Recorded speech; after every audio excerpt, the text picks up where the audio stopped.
Be ready, start. कोणत्याही आर्थिक कार्याचे विक्री व्यवस्था हे कर्म होय. मालाचे भले कितीही उत्पादन झाले तरी जोपर्यंत त्या मालाला मागणी नसेल आणि तो घ्यावासा वाटणारी जनता नसेल तर उत्पादन ह्या आर्थिक क्रियेला फारसा अर्थच राहणार नाही.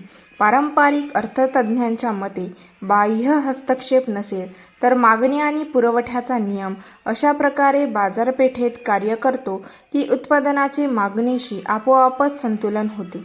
परंतु आपण आधी पाहिल्याप्रमाणे इतर गोष्टी समान असतील तर हे सुप्रसिद्ध तत्त्व बऱ्याचदा फक्त तर्कशास्त्रच खरे ठरते.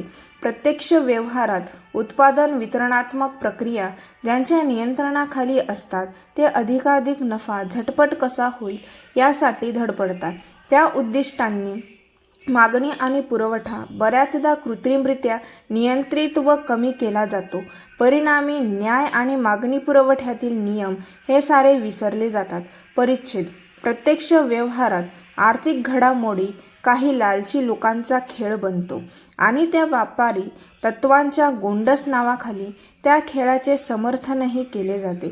अशा प्रकारे अंतर्गत तसेच आंतरराष्ट्रीय पातळीवरही आर्थिक घडामोडीत संपूर्णतः विकृती निर्माण झाल्याचे आपण पाहतो आणि म्हणून भक्कम व्यवस्था आवश्यक आहे.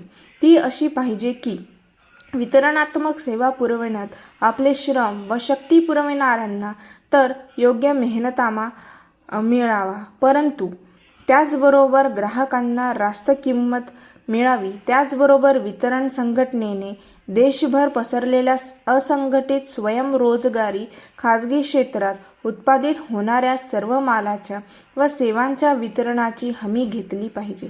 तसे झाले तरच विकेंद्रित क्षेत्रातील उत्पादक कार्य चालू शकतील. म्हणूनच अशी सूचना करावीशी वाटते की हे विक्री कार्य सर्वत्र देशभर योग्य प्रकारे संघटित क्षेत्रात ही व्यवस्थापनात सर्व घटकांना प्रमाणशीर प्रतिनिधित्व देण्याचे तत्त्व सांभाळण्यात यावे. राष्ट्रीय पातळीवर गुंतलेल्या सर्व संस्था व व्यक्ती तिच्या सदस्य असाव्यात.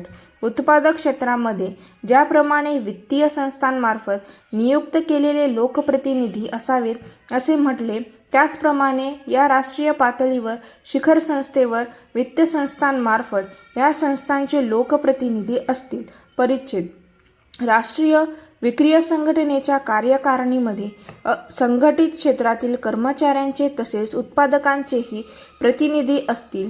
या राष्ट्रीय संघटनेने शेती हा देखील एक उद्योग आहे अशी स्पष्ट जाणीव ठेवून शेतकऱ्यांना किफायतशीर पडतील अशा प्रकारे जीवनावश्यक शेतमालांचे रास्त भाव ठरवून द्यावेत. हे करताना ग्रामीण भागातच आपली बहुसंख्य लोकसंख्या राहते हे लक्षात ठेवून ग्रामीण पातळीवर उत्पादक शक्ती आणि कार्यशक्ती वाढवण्याच्या दृष्टीने या किमती ठरविण्यात याव्यात. हे उद्दिष्ट साध्य झाल्यावर राष्ट्रीय विक्री संघटनेने घाऊक तसेच किरकोळ किमती देखील ठरवून द्याव्यात. देशातील सर्व आर्थिक घडामोडीचा साऱ्या समाजाशी संबंध आहे आणि म्हणून त्या एकाच राष्ट्रीय संघटनेच्या छत्राखाली यायला हव्यात. तसेच खाजगी क्षेत्र व सरकारी किंवा सार्वजनिक क्षेत्र असा भेद करण्याचे कारण नाही, कारण या आर्थिक घडामोडी साऱ्या देशाच्या असल्याने ते राष्ट्रीय क्षेत्रच आहे. स्टॉप.